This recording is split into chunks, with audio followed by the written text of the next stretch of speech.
already seen some of your cosplays. They look incredible. Thank you so much for coming. Gonna have everyone out here in just a second. So thank you. Just a couple more minutes.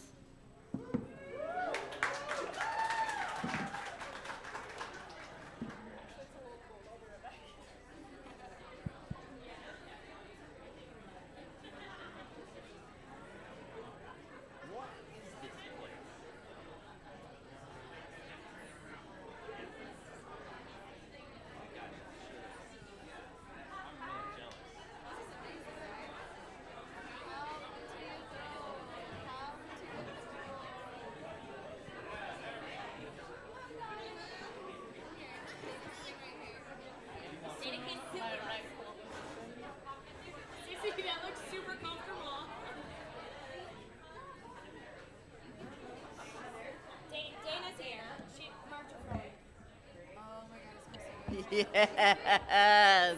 You're too comfortable up there. Wow.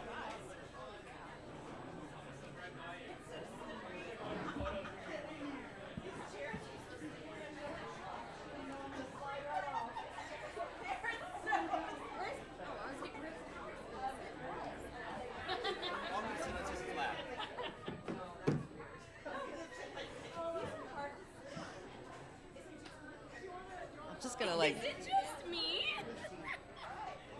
Here we. Do you want to trade? I have a different chair. I'm putting one leg down. Yeah, I'm glad you're filming this. I was like, I have a different chair. Get on.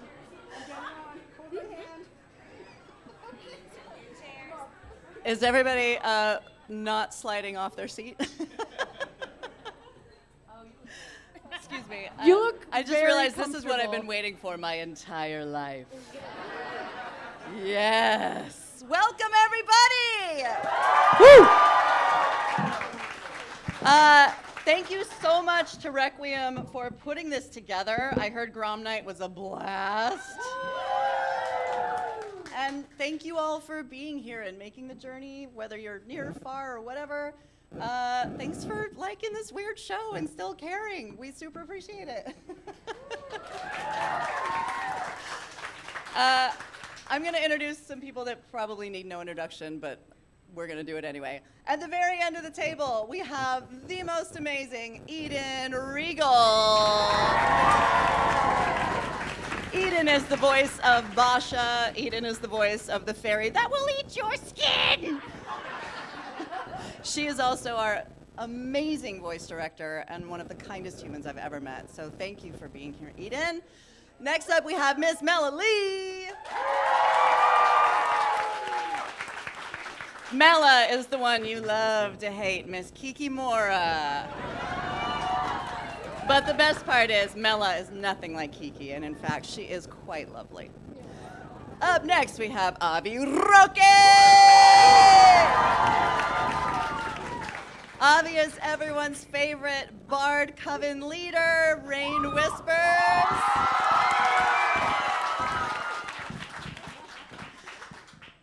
Dead center. You know her, you love her, you love Tiny Nose. It's Dana Terrace! None of this exists without Dana. Thank you, Dana. We love you. Up next, one of my favorite humans on the planet, the voice of Luz Noceda, Sarah-Nicole Robles! Next is her amazing mother, but not IRL, Elizabeth Grosjean.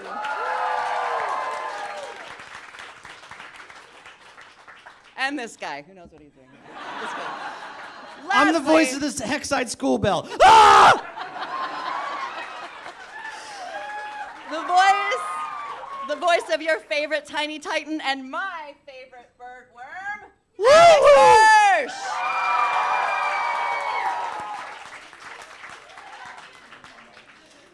Oh my God, we're here. And we have Zeno Robinson. Zeno! Zeno is the voice of the Golden Guard / Hunter. He's everybody's favorite sad boy. But he doesn't get the throne, because I do.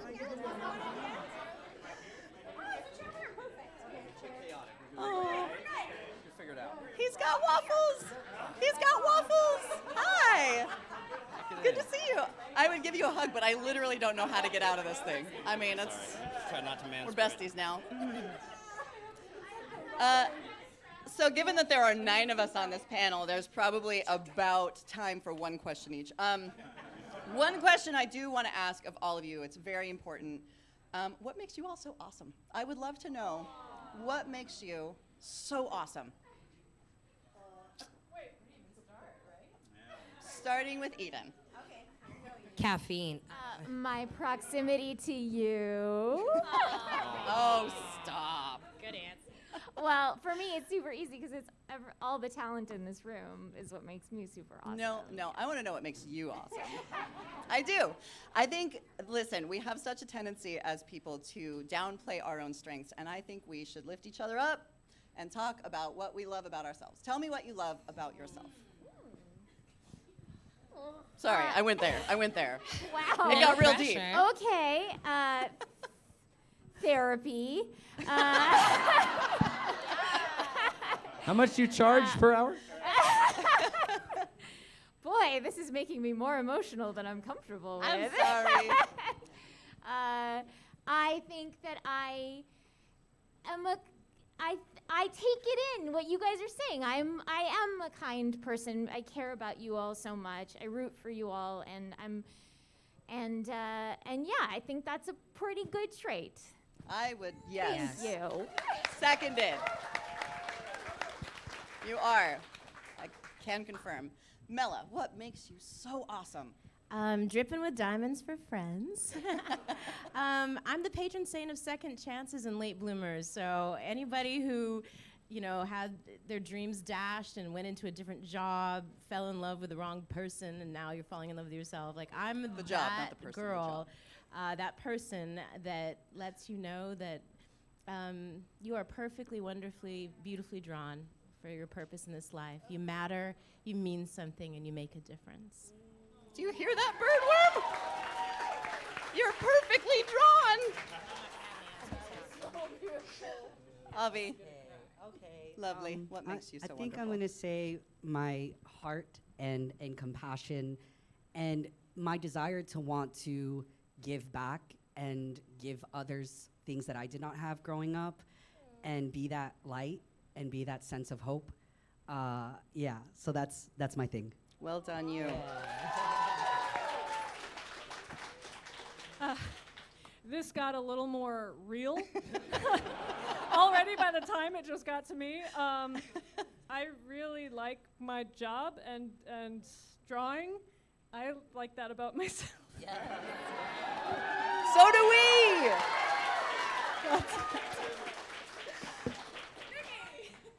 Sarah, Nick. I thought you were prepping for so much more. Okay. I wasn't ready. To be fair, you gave me this question. It was a joke. I was gonna say I'm toxically good looking, endlessly charming. She was asking me what questions to ask, and I sent real questions after that. I know. But I thought this one was valid. What do I like about myself? What was the question? Why? What makes you What so makes me awesome? awesome? Yes. I'm very succinct. I don't know.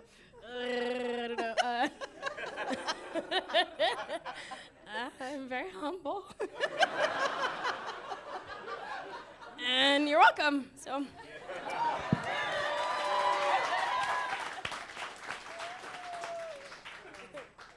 you really done? That was your whole. Oh boy, yeah, this is a toughie. We Sorry. started with a toughie. Listen, it was either that or like, how did you get into voiceover? And we're not going there, so. Oh my gosh. Okay. Well, I think I am. I persevere. I'm determined. I think that's a beautiful, necessary quality in this business and in this world. And also, I've learned a lot about self-compassion and being able to answer questions like this or kind of hold myself in kindness, even and maybe especially when I'm not doing, lovely, shiny things, like even for the kind of, softer qualities or struggling moments. So I think that comes through with me. Yeah.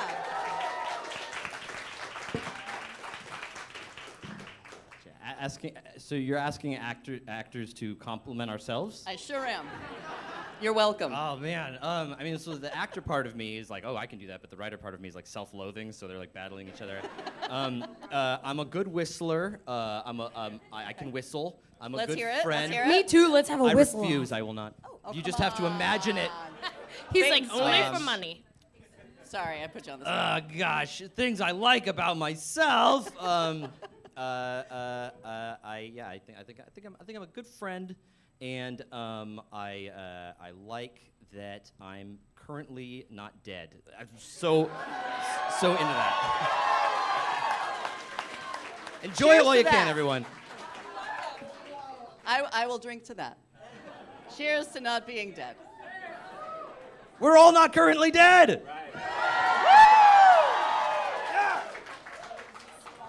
Zeno, my friend, what makes you awesome?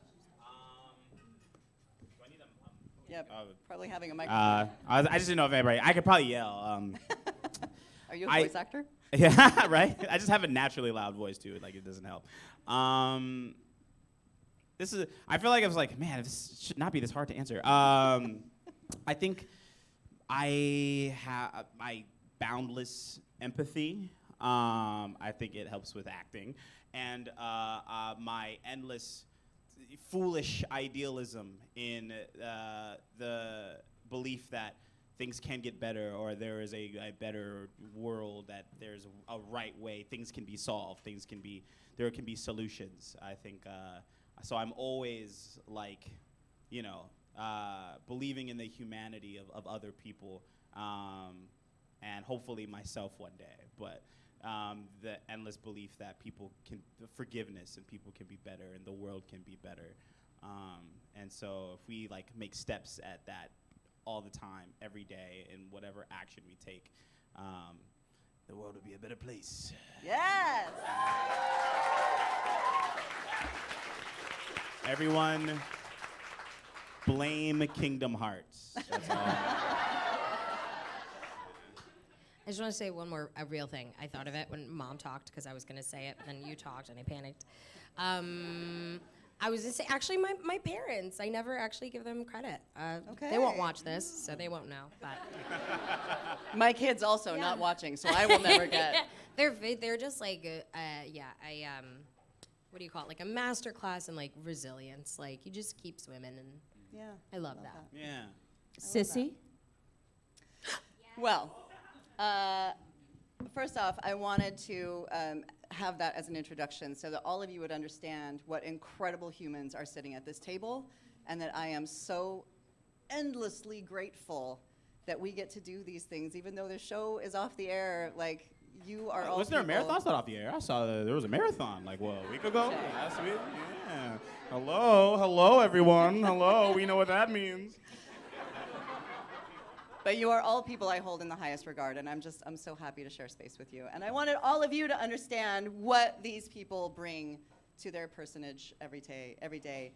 I am a person who believes in other people. I'm an endless supporter. A rising tide lifts all boats, and I'm endlessly optimistic, even when it's really bad for me. Here we are. Also, if you don't know me, I'm Cissy. I was the voice of Lilith. Woo! I brought my emotional support birdworm. He's available for hugs later, maybe. Okay, so this is hi. That's real close. Okay, Alex. This is a very serious question. Are the Collector and Bill Cipher from the same dimension?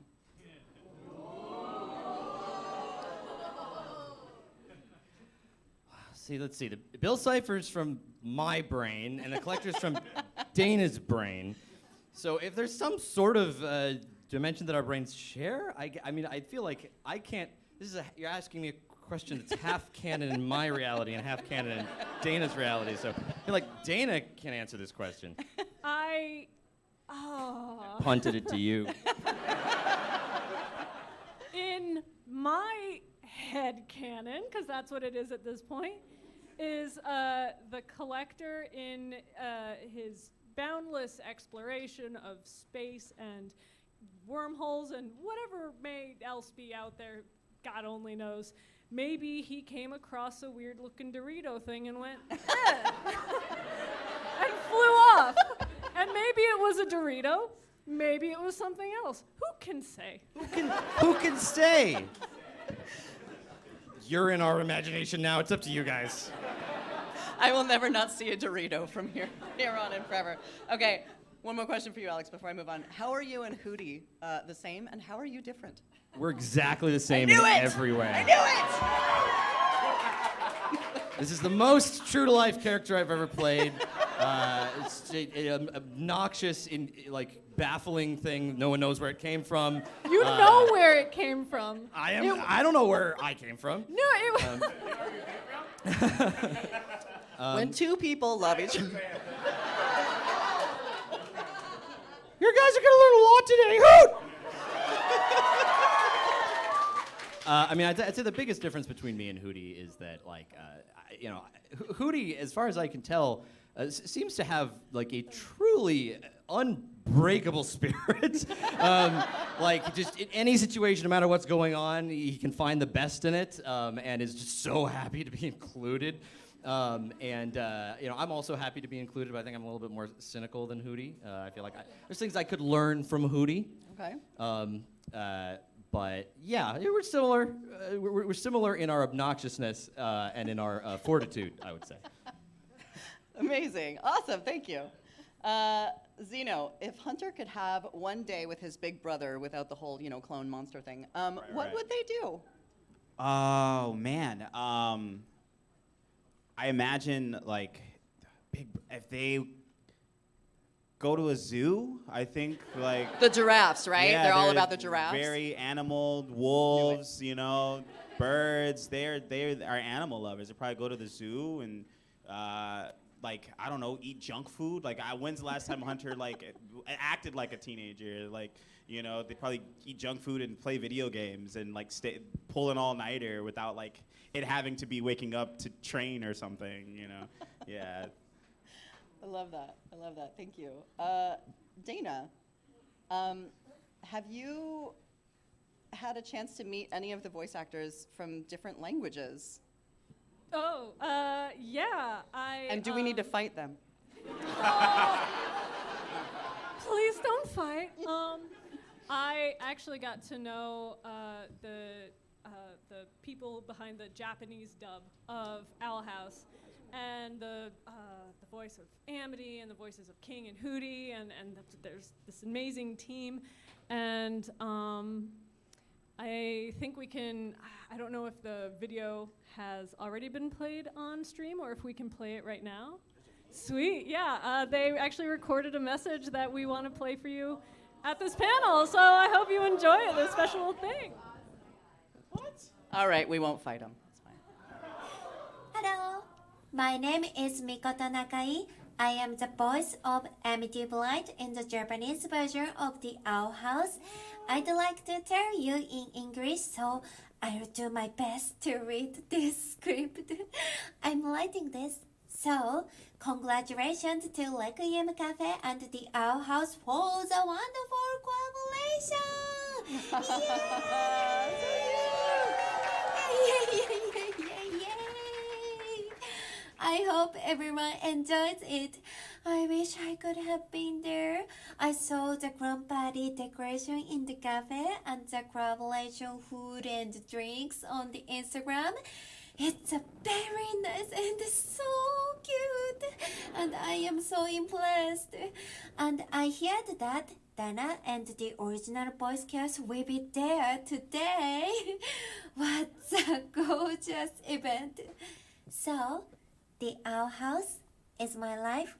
I hope the fans would love the Owl House forever. Enjoy the event. Lastly, Dana and Requiem Café, thank you so much. Bye! Have fun! I actually met her when she was visiting LA for a short time, and she is just as sweet and kind in person.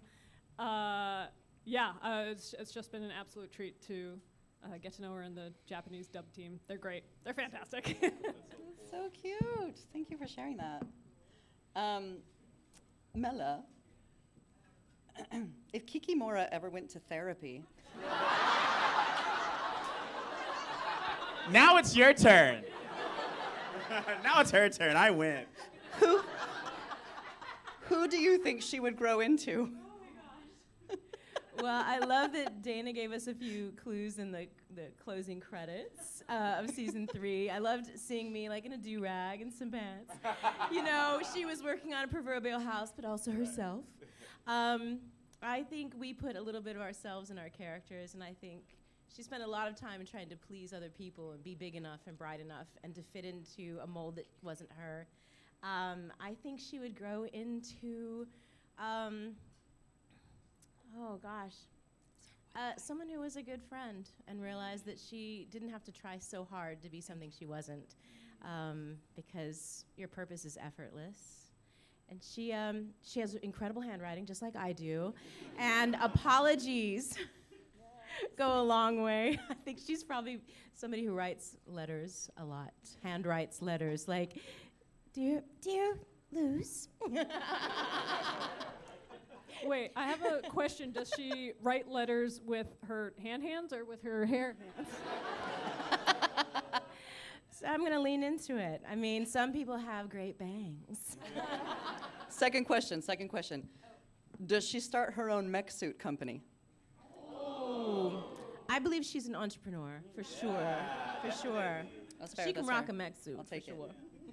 sure. Eden, I'm curious, is there a moment when you're directing when you really see an actor click with their character?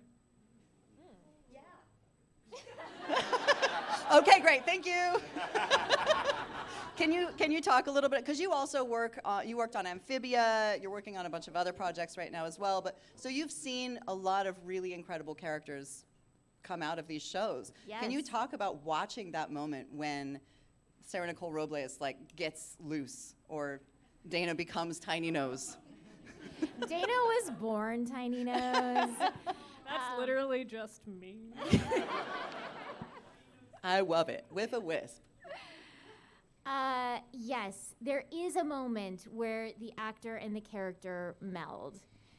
I think in the Owl House, because Dana was so clued into who all of you are as people, and was so open to, seeing that essence of who you were, and then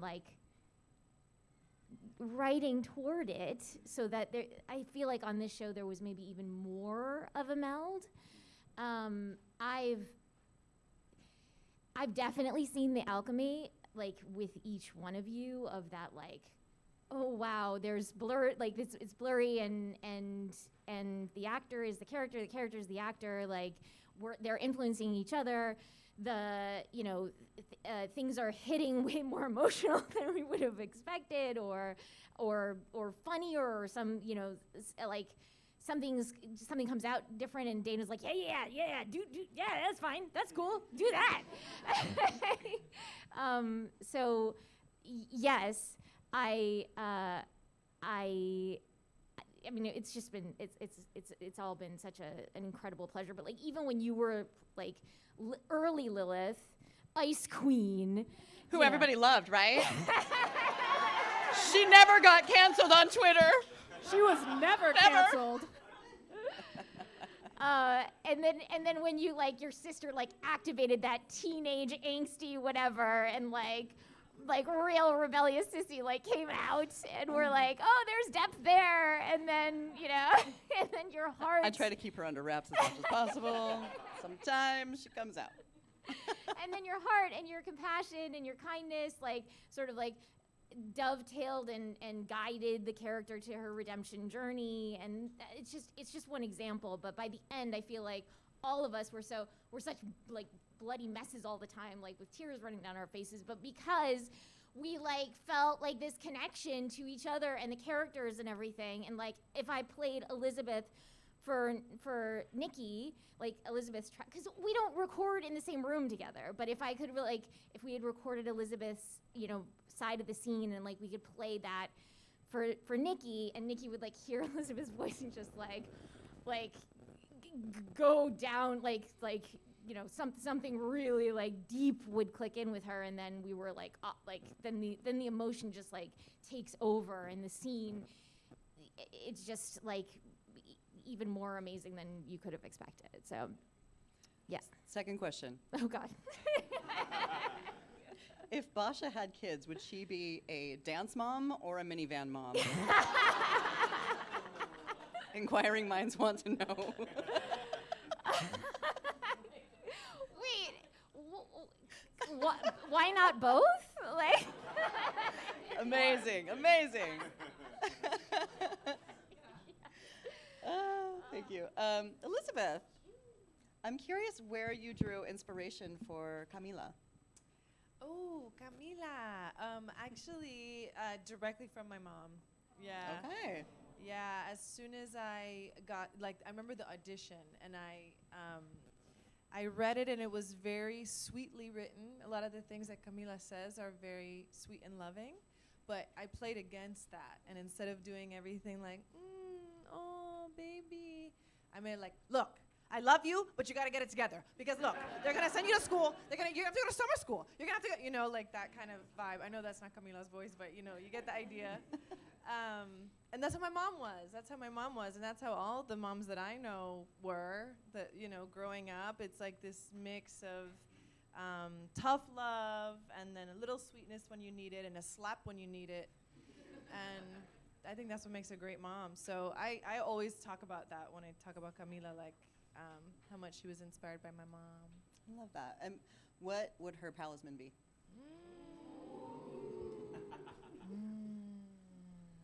A chancleta? Does that count? That counts, right?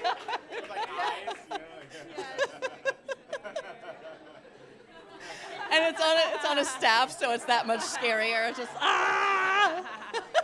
Yeah, I can just I am deceased. stick it R.I.P. on me. people. Oh my God. Avi. Avi, can you talk a little bit about what your experience has been being trans and non-binary in this in this industry? Yeah, for sure. Well, first I want to start by saying this was my first voice acting job for an animated series, and you crushed it. Yeah. Did they not crush it? Thank you. But I do want to speak on that because the way I got the audition was the breakdown didn't say anything about they are non-binary and they are this and they are. It literally said every characteristic, in fact, an essence of this character using they them pronouns. So it was so subtle, but that is just commendable of saying how a breakdown can just not make a big deal about being trans or non-binary, and that's what I loved was Raine just existed in this world, and Yes. it wasn't it may have been the nucleus, but it wasn't everything about being that identity in the series. So that, great. This is just examples of saying how this was a beautiful experience. And I don't know if you remember this, but there was a time where we were in the recording studio, and I think the engineer misgendered me and said he, something, but Eden, you popped in, you were like, they. And it's I remember that because that's how I feel very supported in this world and in this industry, but just in general as a human being, when I have those support systems. So this is just saying this experience truly was a dream come true, and it sets the bar for the rest of my hopeful jobs that I will get. Yes. Love that. Yeah. Second question. Yeah, what's up? Second question. Yes. What does Raine do in their spare time? Ooh, okay. Besides write Yes. love ballads for Ida, obviously. Obvi. I think they collage.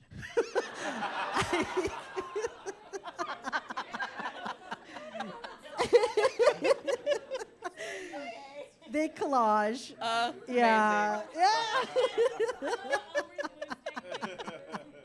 And I think they really love going for walks in nature. Okay. Yeah. And just being a sweet little bean. The end. Okay. And scene. Wait, can you do you imagine that they would let King help out Oh, yes. with their collages? Because I think King would be really into that. I think so. And Hooty, of course. I see it being a group activity. I think like Raine is hosting collage nights. So Does the Burger King crown end up on King's collage? Remember the crown from season Burger You didn't Queen. watch season 1. Never Queen. mind.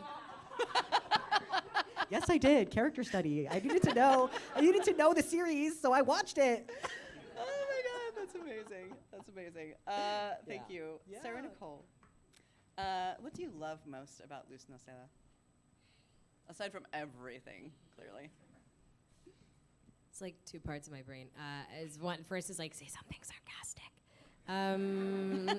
Yeah, probably that she's not sarcastic. She's just really genuine and raw and puts herself out there. And that's just so not easy to just really be who you are and let people take it or leave it.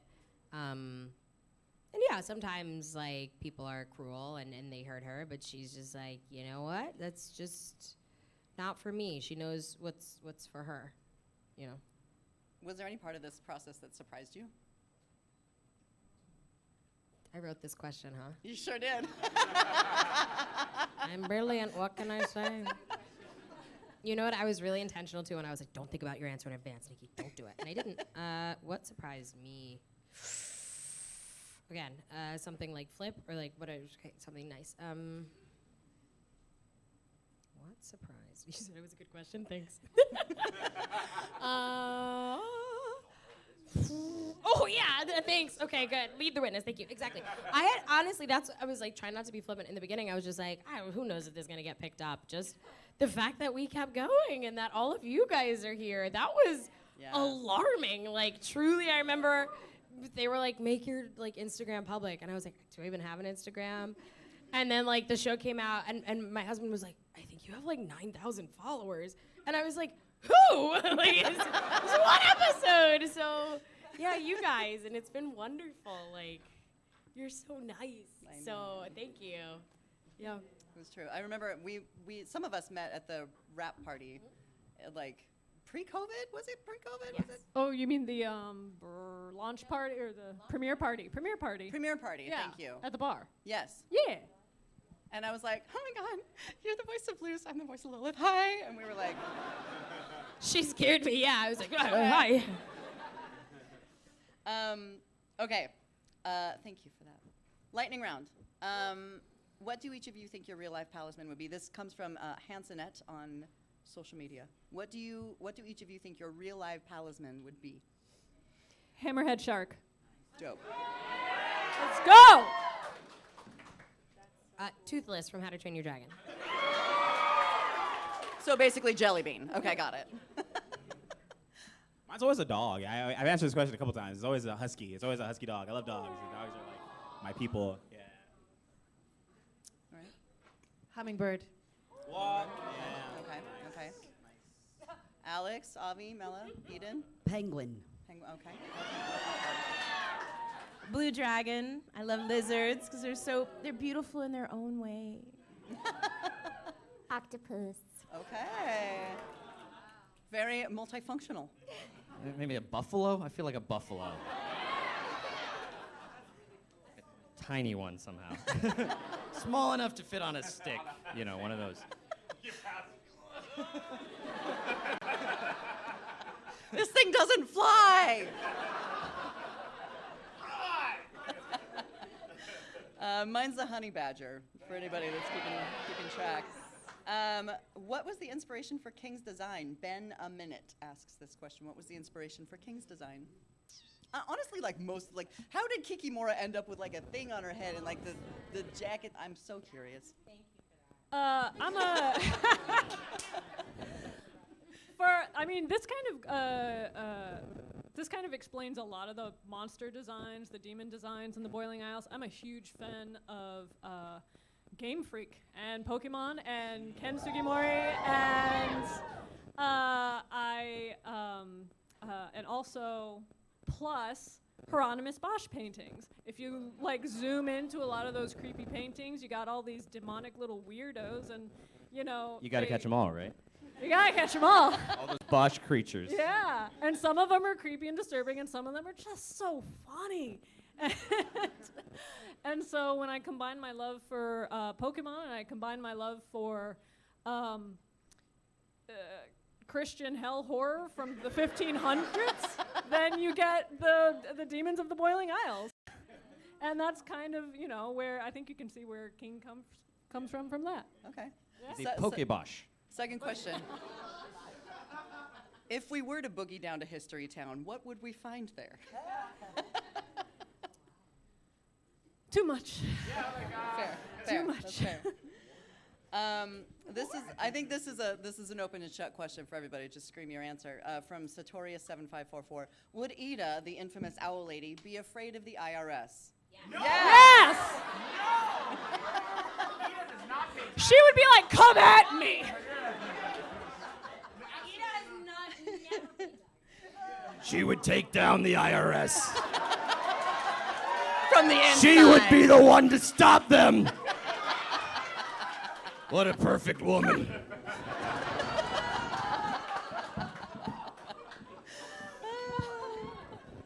Okay, and then I have, wow, Grunkle. One last question for everybody, and I think we can just go straight down the row here. What aspect of your character do you relate to the most? From Anorire wants to know. Anorire wants to know what aspect of your character do you relate to the most? I did not just have a stroke. I'm sorry. Is that Blinglish? Yep.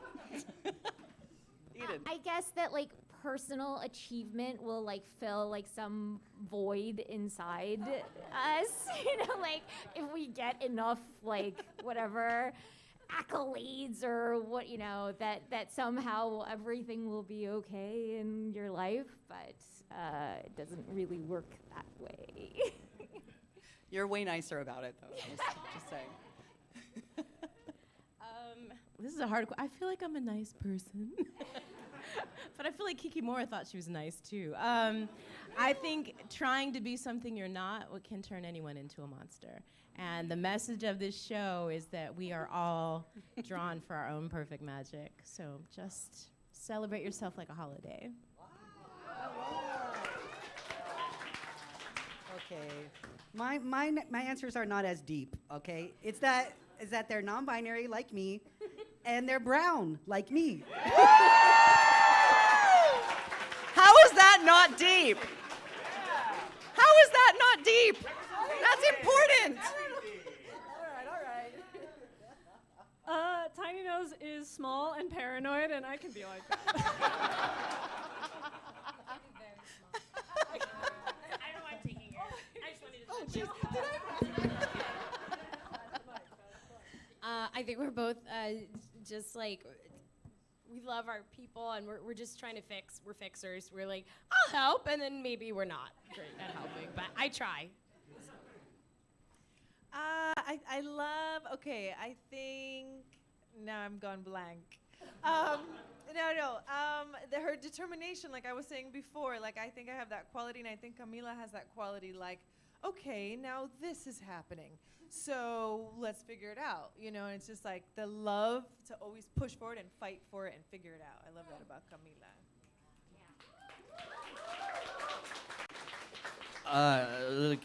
King and Hooty. I think maybe the way that I'm like King and Hooty is both of them are outsiders who find themselves drawn into a found family. And that's definitely something that I've experienced over the course of my life. I think there's a big theme of found family in the show, the idea that, you know, you can sort of create your people and you can find them and you can put them together and you can take on the world and do anything together. And so, you know, in this miscellaneous bag of strange creatures, this owl tube and this little Pokemon guy. It's Birdworm. Yeah, the birdworm. I'm like, oh yeah, I'm him. That's 100%. But I probably relate most of all to the Hexside School Bell because Wait, high can school. we get it one more you time? you can never escape high school, and I'm always screaming inside in my brain. So. Can we get it one more time? Oh, the Hexside Bell. Yeah. Ah! You may now move through the hallways. I think, like, in a lot of ways, Hunter is like a kind of a physical manifestation of my own sort of like darkness. You know, he had said something once in the show where he was like, oh, we don't want to like let down, we don't want to disappoint the people who think that we're special. And I was like, it's so real. And it's like that's the kind of person I am. Like I used to like sort of find my worth and how special other people thought I was.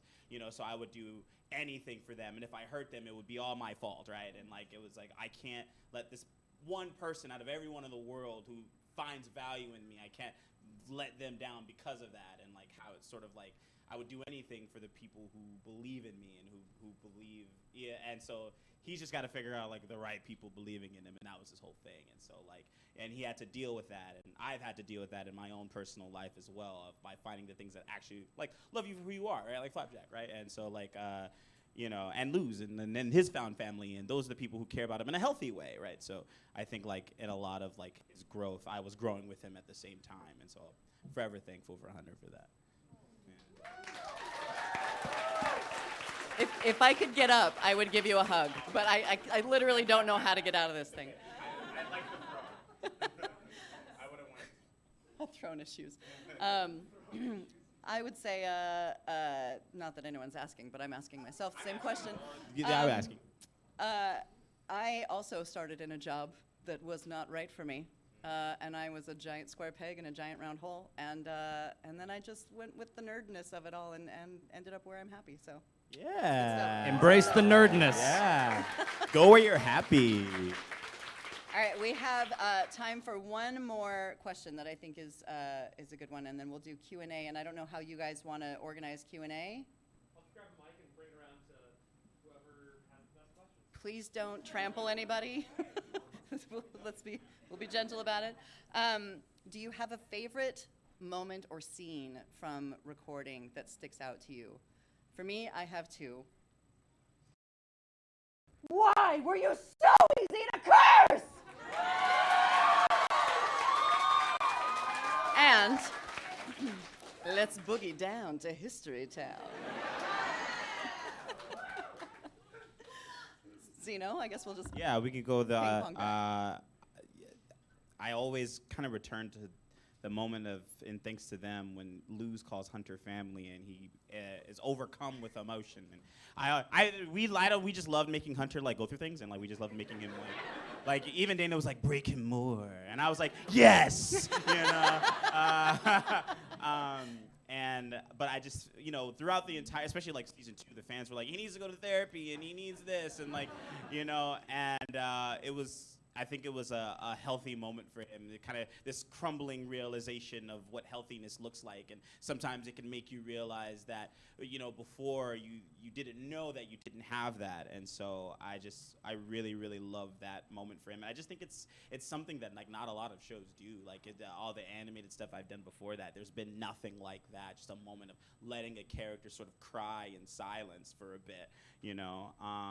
And I just think that was like, I don't know, I think that was just a really, really powerful scene. And I think it was a really powerful character moment for Hunter that I, as his actor, had wanted for him for a really long time. I was like, when is he gonna deal with this trauma? He's all, you know, he doesn't have time. You gotta save the world, and you gotta, bad thing happens, you just gotta keep going. And so like, he finally had a moment to sort of deal with that. And I think I'm so glad we were able to do that. So, yeah. If it makes you feel any better, he was not crying in silence because all of us were crying with him. Right. My God. Just weeping openly. That was a beautiful scene, though. Like, I think that scene, like, honestly, just ripped people You know, apart. how, there's something you need to hear from somebody else that you've never heard before from anyone, and like saying like, oh, your family too. How crucial that is. Like for his family was horrible. I'm getting to weepy him, right now. You know, right? Yeah. Like it's like when you're like you wish someone would ask what's wrong so you can cry, or like it's like, oh, I care about you, I love you. When you feel nobody cares about you or loves you. I think that was him, and he was doing his best to like protect everyone, and he felt personally responsible for Bellows. Like that's huge, and for someone to support you and not blame you and like and show you love that you've been like needing your entire life, like with the Grimwalker thing. It's just like so. I could go on for hours about the psychological breakdown of like Hunter and why that was important. But I think sometimes all you need is someone to like tell you belong, and that's what that was for him. It was interesting in the writing of that scene, actually, because when you give the script, sometimes it has very dry explanations. Like they go downstairs, they think it's going to be super spooky. They open a cupboard and it's just possums, and then Hunter. To be fair, possums are scary. Yeah, they're scary. How dare! Little angels. But in the script stage, they were like, this is a really long script. You're going to need to cut a lot of stuff. And we think this scene, like, nothing happens in this scene. And I'm like, no, you don't understand. Yeah. So much happens in this scene. So it was almost cut for time. But we were able to convince them, just wait till it gets to boards. Wait till you see the acting. Wait till you hear Zeno. Like, just trust us. And then by the time they saw the boards, they saw the purpose, everyone was like...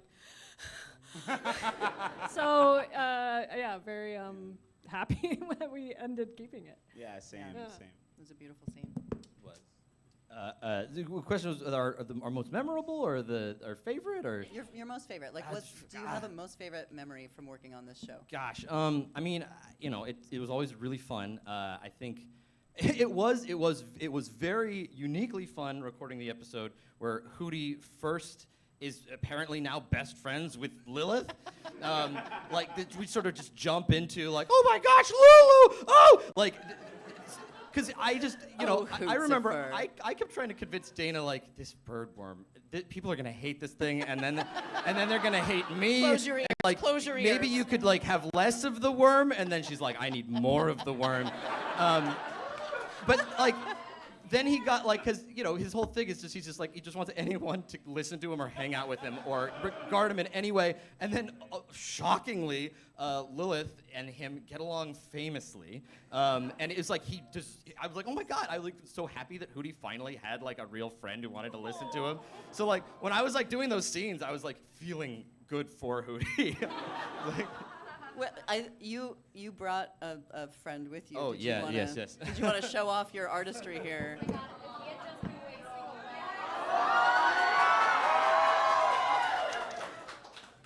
Finally, someone who tolerates me! Hoot! I love you!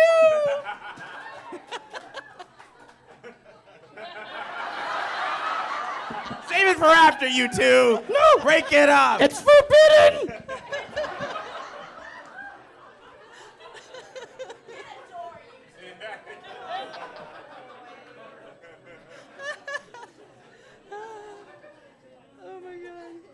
How does one follow that? Okay, the first thing that came to mind was the scene in the rain. Oh, right? So good. Yeah.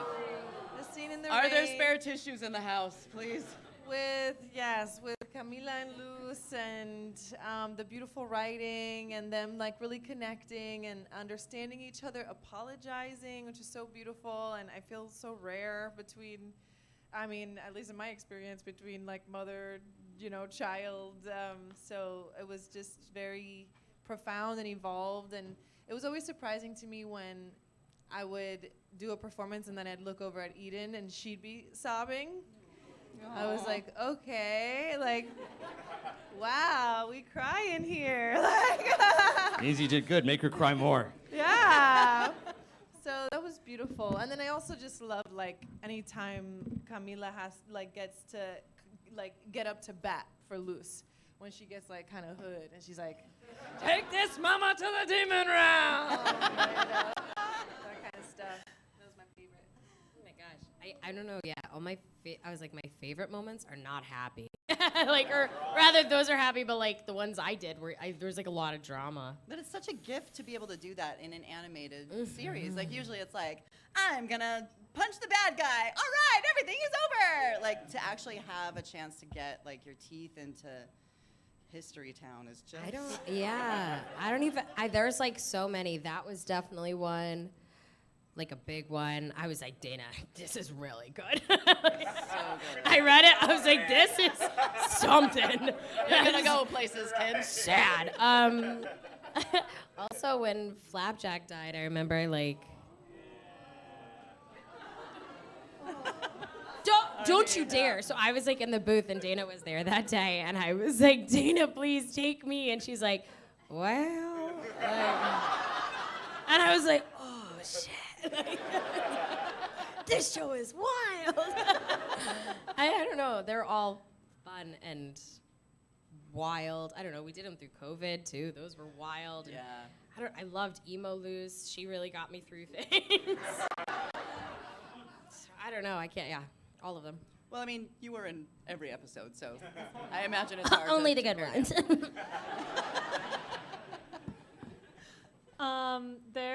So I also play this single character in Labyrinth Runners. Her name is Severine. She's one of the Coven members. And she, at the end of the episode, she goes, I quit! And I can't tell you how cathartic that was. It's just, I needed to do it for me. Just for me. All right. That's beautiful. Okay, I'm gonna say, well, Ida's Requiem, because it's the first time we meet Raine, and it was the first episode I got to record. But my favorite line is in there when they're playing Ida's Requiem, and the photo falls out, and it goes, "Don't give up so easily. They probably need you more than you realize." And like that to me was just always like that has always stood out to me, and I always say it to all of you too, because it's good advice. And then in season 3, I think getting to like see what my voice or acting stuff could do and stretch myself, where I got to do like a fusion of like Bellows and Raine, and kind of kind of like play with that voice and everything like that. That was really cool, and I'll always remember that. So yeah.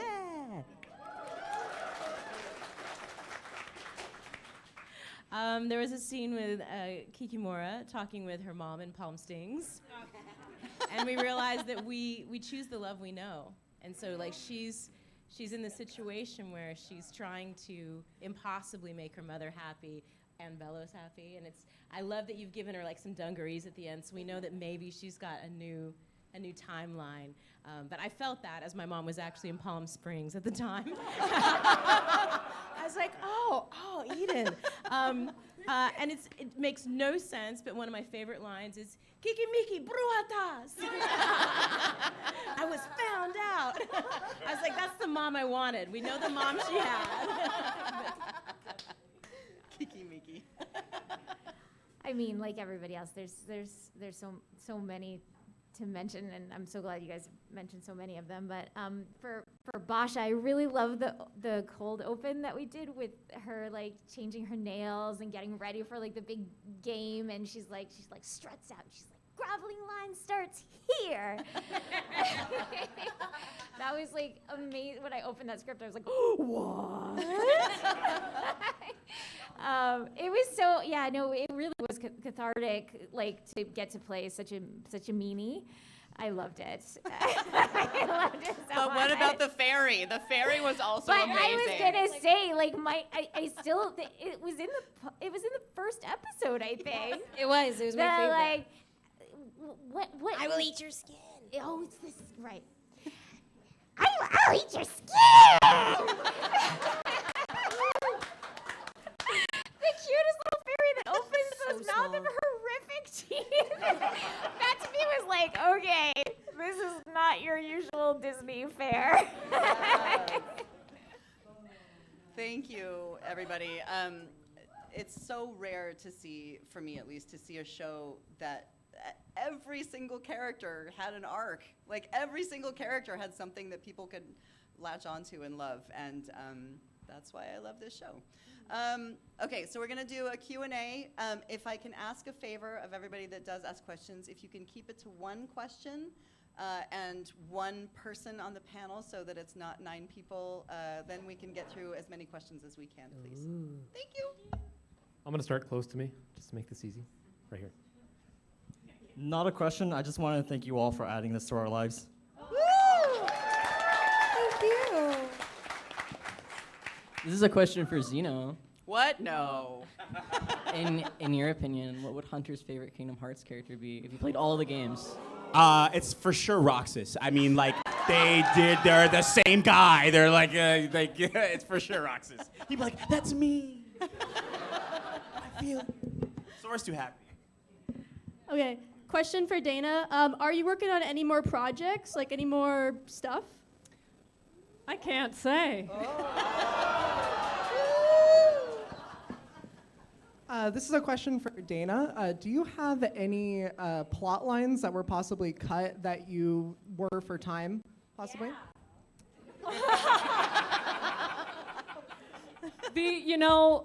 All 10 episodes that are actually, no, gosh, it was going to be 14 episodes. All 14 episodes that we could have gotten for season 3 were going to be Kikimora focused, actually, or her whole arc. No,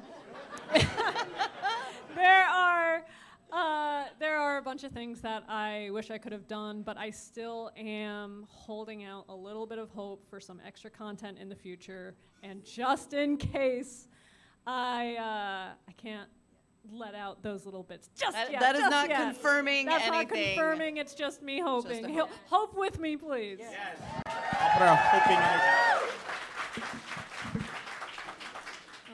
Hi, I'm all the way back here. Hello.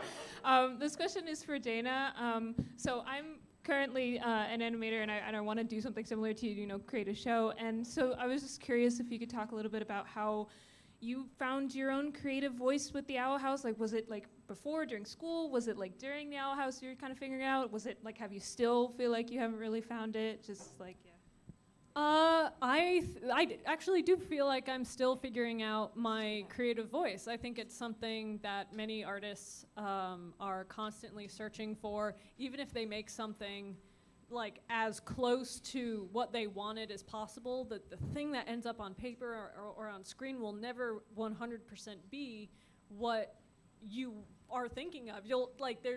I don't know a single artist that looks at something they've done and you could consider it a masterpiece, beautiful, perfect, and they'd be standing there like, if I could just change that. And that's how I feel when watching, the show. And I love the show, but I'm always like, it's an important journey for every artist to search for their voice, and the lucky ones do find it. But if you feel yourself constantly searching for it, know that that is normal. That is part of the creative process. Sometimes it stinks, but sometimes it means you come up with some beautiful experiments and solutions to creative problems. So good luck to your animation journey.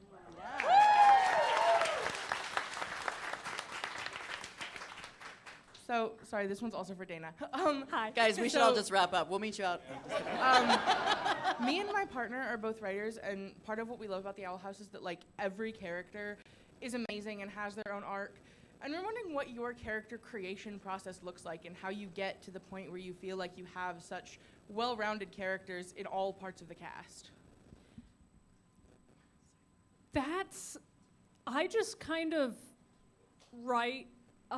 There's this process in animation. I come to writing as I would go to animating something. So in animation, if you're animating, you can either do key poses, the big story beats, what's going to happen here, here, here, or you can animate straight ahead where you kind of have an idea of what you're doing, but you're kind of making it up as you go. And that's not to say we were making up Owl House as we went, but we had our big story beats, but in between, if it felt like, oh, it doesn't feel like we're fleshing out this character enough, let's do something here. Oh, we want to do something here, let's do something here. And we were constantly challenging ourselves to surprise each other. If a character was coming off one way for a couple episodes, we were like, what what if we learned something about them that changed our perspective on them? Whether for good or for bad, if that helped us get to the end goal of what we were planning. But it's a mixture of surprising ourselves, having fun with the characters, and also just allowing ourselves to go with the flow.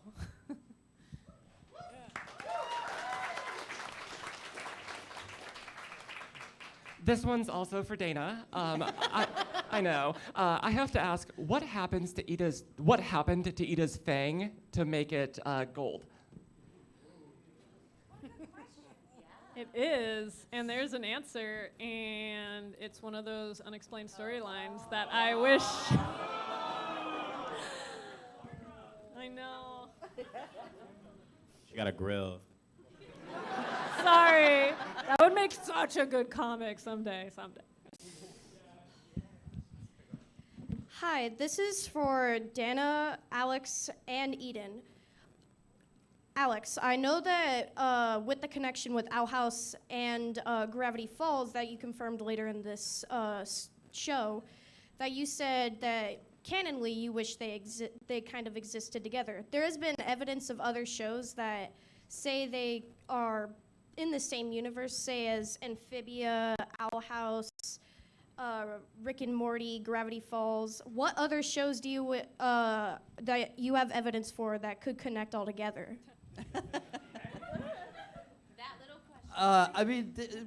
Shows are made up. We just make them friends. up. And then if you got a friend making a show, you're like, hey, want to connect our made-up worlds with like a sentence, and they're like, yeah, let's do it. I do. When I was growing up, I sort of imagined that there sort of almost was like our world, and then there's this sort of world of fiction and world of ideas, and that they all kind of coexist together. And when you have a bunch of toys and you line them up, in your bedroom, they all do share a world together. And so like when me and all my friends are drawing, we've just got sketchbooks out on the table. It's like we're creating crossovers all the time with each other's art. So to me, it's more natural, honestly, for like creatives to be kind of connecting their worlds than it is for them to be siloed off, like completely keeping their worlds separate. So like I encourage it. If any of you guys make things like cameo in each other's things, I think it's rewarding. Yeah, me, Matt, and Alex, we're all buddies, and if we want to like include someone's like Grimes or Bill or Hooty in something, we'll just like text each other a thing like, hey, can we do this? Yeah. I have a question not for Dana. Cissy, I would like to know, at the end of the show, where's your palisman? Where's my palisman? Yeah, there wasn't in any of the shots at the end. Well, that's actually a question for Dana.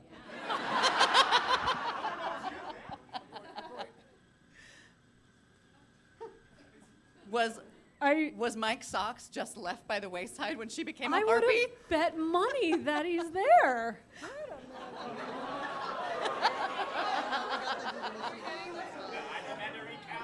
Let's play Stump the Creator. I wouldn't bet against this crowd. They know what they're talking about. He was on sabbatical. I'll get back to this question. He's been working really hard. Well played, sir. Hello, I have a question for Sarah-Nicole. Hello. So I know the fan base was very worried that Luz didn't get her quinceañera. And we thankfully got a very nice Bowling Isles version at the very last episode. But my question is, if Luz did have a full quinceañera, who would be her chambalan?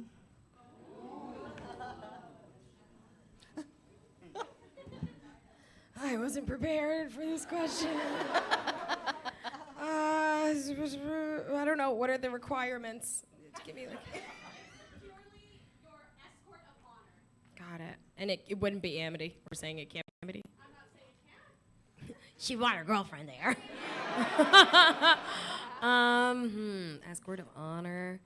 Mom's gonna be there. It's Lilith. Oh no, I think it's Hooty. I think she would like throw Hooty a bone because it'd be really important to him. It would be really important to him. Okay. Thank you. That was so fun. Mike Socks is holding the camera for the last shot. See, I Someone had told to you. take the picture. So.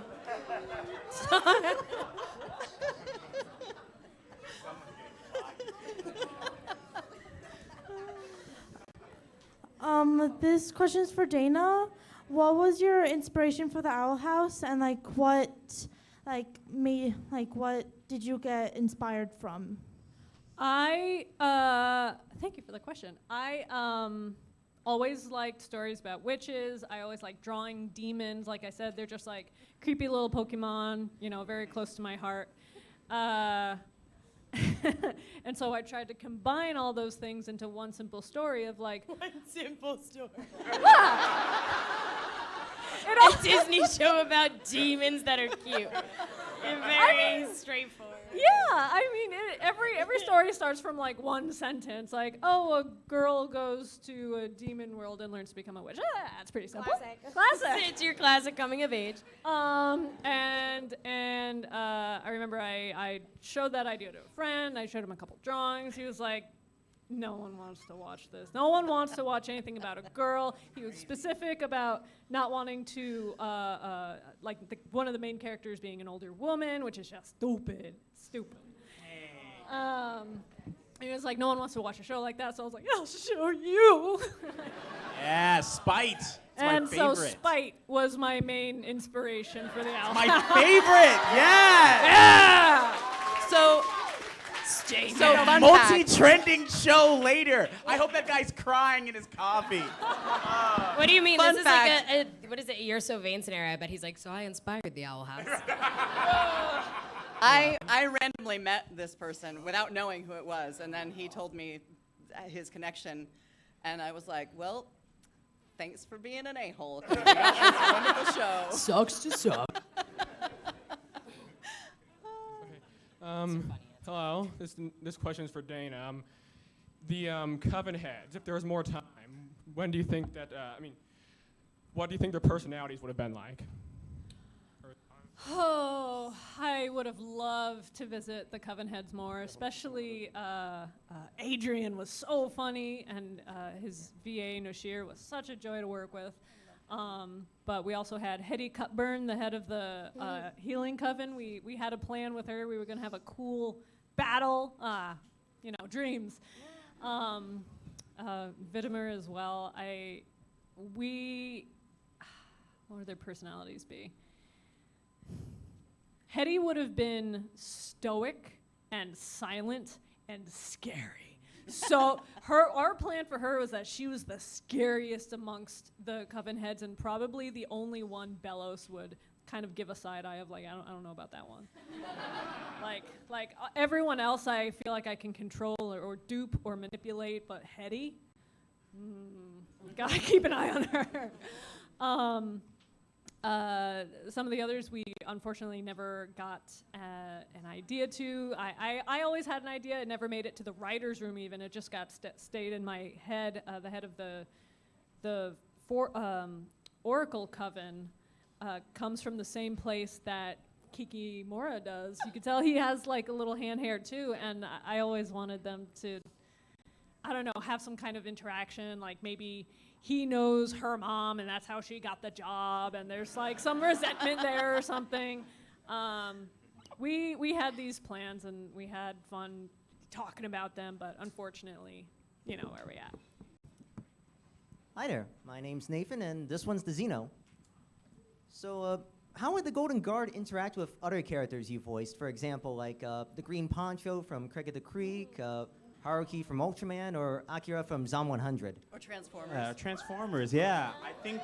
I think Hunter has a fascination with things that aren't from the Boiling Isles, right? I think he, for the Green Poncho, for example, he's like, oh, kids can be normal? You can just go outside and play, with other people, even when there was that part when he went to Hexside and he was like, I finally get to interact with other teenagers, and it was just all join the Emperor's Coven, right? It was never let's hang out, right? So I think Akira, I feel like Akira would be an inspiration more to Hunter to take his own life by his, do whatever he wants to do. Even though I just don't think Hunter would understand sort of a lot of those like human sort of like sentiments, right? He'd be like, yeah, I do whatever I want. I make talismans now, you know. But yeah, I think Hunter would find it fascinating. Like now, at this point in his life, he'd just be incredibly like fascinated by like anything new, right? Anything outside of his like world of expertise. He'd just be like, oh, that's so cool. Like, how do bow and arrows work? You know? Oh, you're a giant talking robot. That's cool. Like, how do you function? You know? You like, what's a motorcycle? Like, how can I ride it? Can you teach me? You know? Yeah, it's cool. This question is for Avi. What are your thoughts, if you had to explain how you feel about Terra Snapdragon in one sentence, what would it be? Oh gosh, you're right. I feel very Fuchi, no good, terrible, awful, terrible. Period.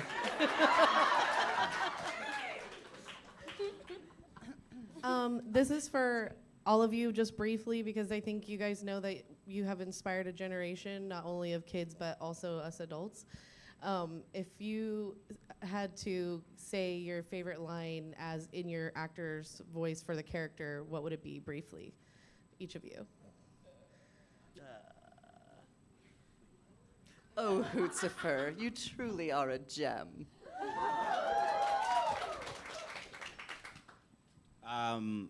Actually, the favorite thing that Hunter's ever said, he's never actually said it. I really wish he got to say it, so I'm going to say it for everyone, and it's, thank you for finding me. You didn't say that? Yeah, he never said it. It's just on the tombstone. He It's carved just it into the tombstone. He never said it. I know, tragic. About those tissues. Oh, Zeno. I guess I probably would be whatever Hooty's first line was because I couldn't believe I was actually recording it. So, Hoot, password, please! I'm a huge fan of Peek-a-Hoot. That's my favorite. I love Peek-a-Hoot. When you're talking about the tea party with the security guards, that's like my favorite scene. Well, after he's decimated. Yes. Okay, this might be kind of random. I gave you guys a line earlier, but there's this other line that's just like coming up to my mind right now, and it's when Camilla changes direction mid-sentence, and she's trying to go along with something Luz is saying, like, yeah, okay, and then she just all of a sudden goes, yeah, you know what? I don't have enough imagination for this. I love that. I like this is the Bellows? Was it Bellows? Oh, yeah. This is the Bellows you were talking about? That one always has me dying. I don't know. I always like this isn't the PG fantasy world I always dreamed about. 'Cause, like, I felt that when she saw the fairy and she's like, this is awesome. It's not awesome. One of my mantras is like, I'm a ding dang witch. Like, just gotta remind yourself sometimes. So. Also, meow meow. Oh, meow meow. Forever. Forever. When Dana was like, this is, and I was like, I know what this one is. I get this. Trust me. So I'm also King's Squeak of Rage. Alex has a very deep voice, so we needed some I couldn't help. do it with my manly voice. So I came in and...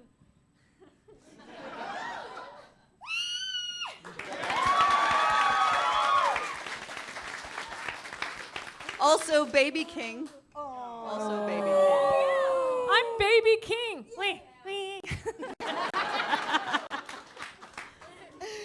Oh my gosh. Oh, okay. So you know what's fun about, being on testosterone? That sometimes second puberty is like my voice has a crack or like a weird little passaggio high thing. So this line, I feel like that's present and it goes, we are the covens against the throne, AKA the cats.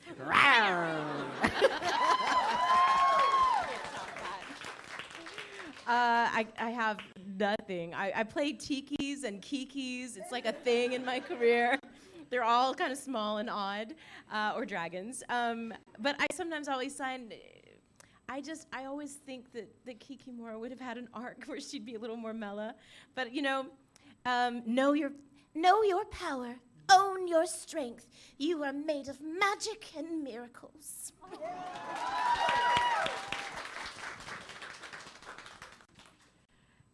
Boscha said something at the end that I loved, and I'm not going to quote it exactly because I can't remember, but it was something like, I just want to hang out and look good and play Grudge Me with my friends!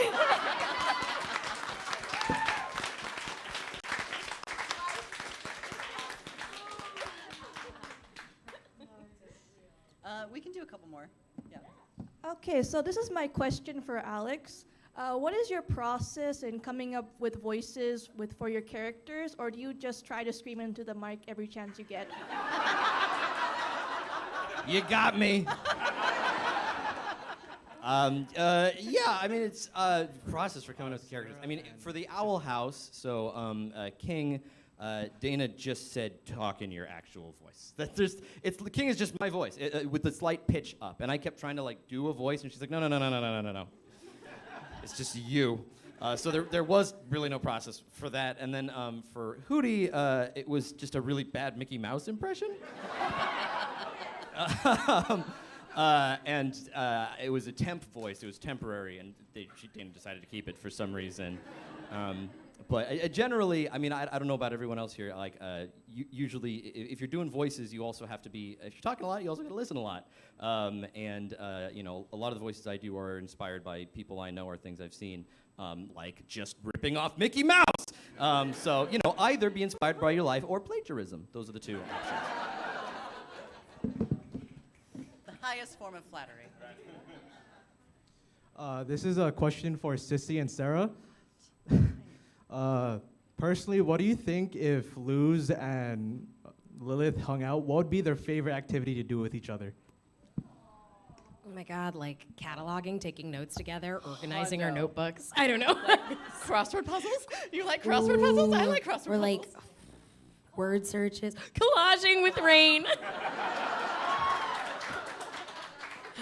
I don't know. What wouldn't we enjoy doing I mean, together? it would be like historical research of like building architecture. Oh my gosh, no. I would illustrate your book. So Dana, when you get that spinoff. That was a very fun question, thank you. Super fun, yes. And collaging. This question is for Avi. When I first saw that episode, like I had to pause and rewind because I'm like, did I really just hear the they them? Yeah. You know what I mean? Yeah. And it like inspired me to be like more like upfront about like my identity. So like just thank you so much for that. You know? I love that. And my question is, do you think oh my gosh, I'm blanking out. Do you think Ida asked Raine to Grom, or did Raine ask Ida to Grom? Ooh. They asked each other. I think it was like a moment of like, oh, you're asking me? Oh my God, I'm asking you. So that's what I think. I got a question for you while I'm moving around to somebody else because I'm kind of trapped in here. If your character had a spin-off of their own show, speaking of spin-offs, Hunter, Hooty, what genre would it be? I think Lilith would think that it's a spy show, like an international mystery spy show, but it would actually be like just super friggin' boring.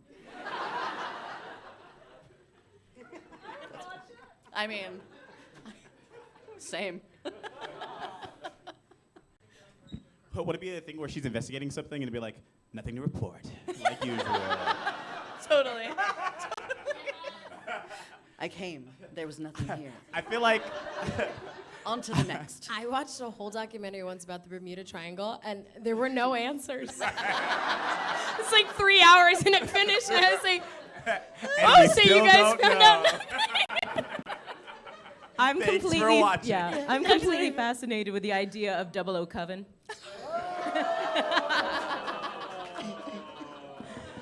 You're gonna bring on my laughing house. I think Hunters would be the actual spy show. I think. Oh, Yeah, I yes. think it would be like going back and like seeing any more golden guards in the world, if there's any more left, or like removing all essence of Belos. You know, I feel like he would do that because he's always like self-aggrandized, you know, always like, I've got to make sure it's all gone, you know, like.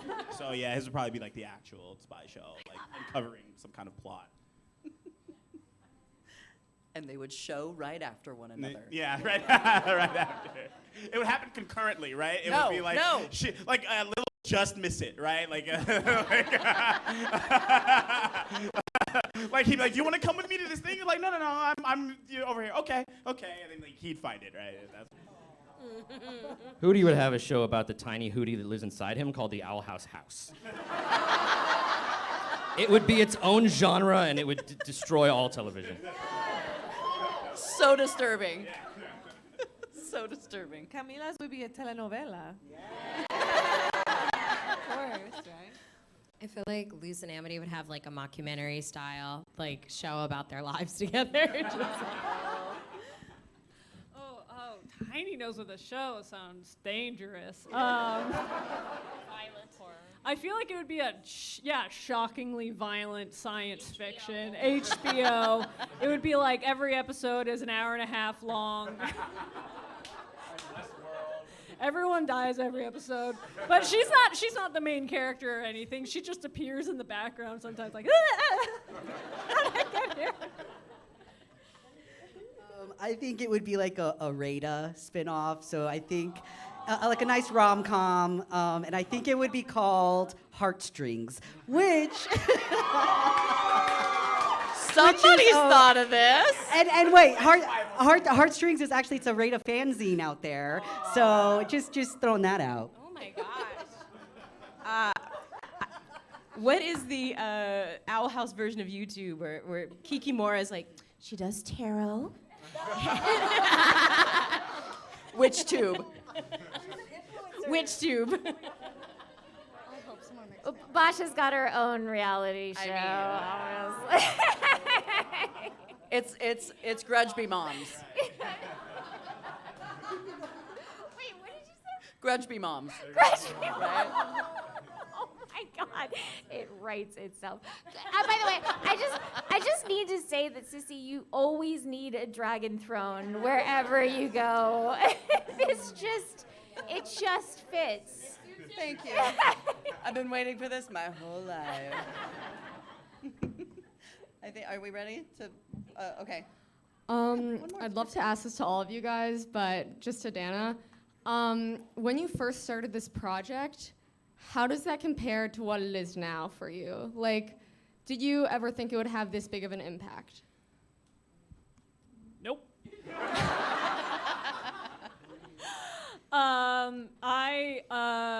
I went into animation and I go into show running, like I said, like in the very first question, because I love animating and I love being very busy and I love solving complicated, stupid problems that I give myself, and that's what show running is. I'm making my life difficult every day and then trying to figure out confusing solutions, and for some reason that makes me happy.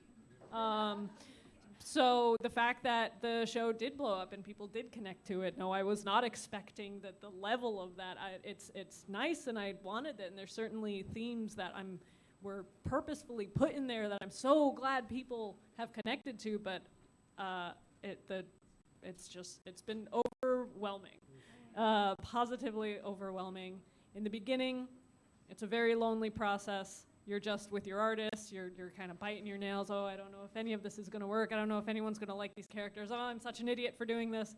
And then at the end, you're like, I still feel kind of stupid, but I'm glad I did it. I fooled them all. I'm glad I did it, and I'm gonna take a nap now. We're glad you did it too. Yeah. Thanks. All right, I think this is our last question. Okay. Yes, hi. Hi. My name is Helix. Very nice to meet you all, and thank you so much. I'm an employee here at Requiem as well, and we are so grateful to have you here with us. So I can tell you've never seen the show. Oh, God. What is this? What's happening?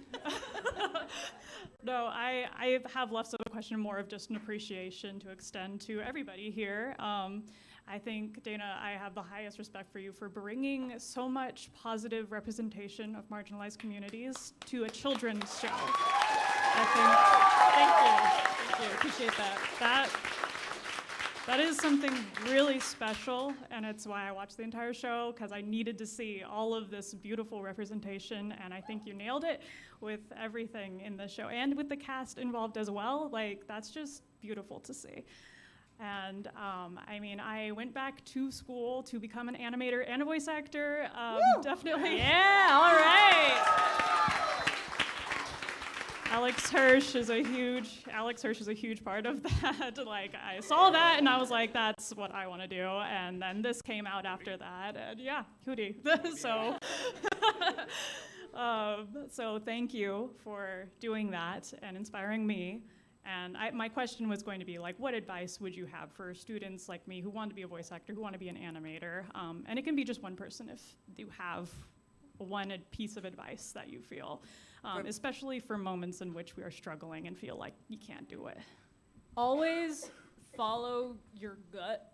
Yes. Like, as weird as it is to say, but like, your body knows when you are drawing something you love and writing what you love, and when you hate something. Like, you can physically feel it sometimes, and the more in tune you are with your gut, the more you can say, like, I don't want to go down this path. I want to make the tone of my project or this character more this way, and the more you can follow those inclinations, the more confident you are in what you're making. So that's my advice. Thank you. As far as voiceover stuff, like, the exact same. Because if it's not for you, that's okay. Like, as wonderful as we all are, we all aren't playing every character in the show. So, like, just bring you to it. And if that's right, it'll sing. And if it's not, dope. I can't wait to find who it does. So, like, just keep, we all want to quit all the time. It never stops. It's normal. There's never, like, an it. It is never. So it is, like, you have it's riding the roller coaster, so just take care of yourself personally, and that will shine when work time comes. Can I also, I usually do this at the beginning of panels, but I forgot. The cosplay. Oh my Yeah, gosh. beautiful.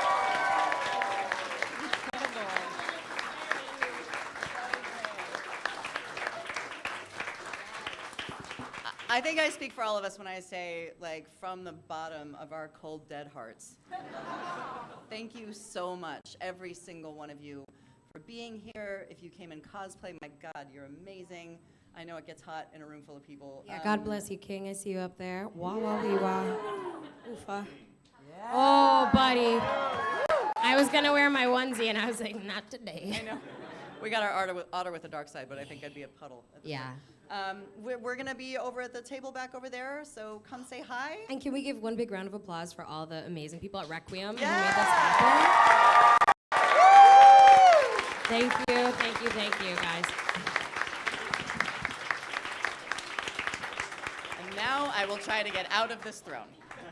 Wait. Can you take a picture of me? I already got one. You did?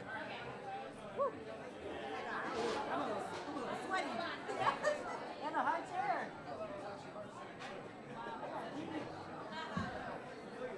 I do. Get in here.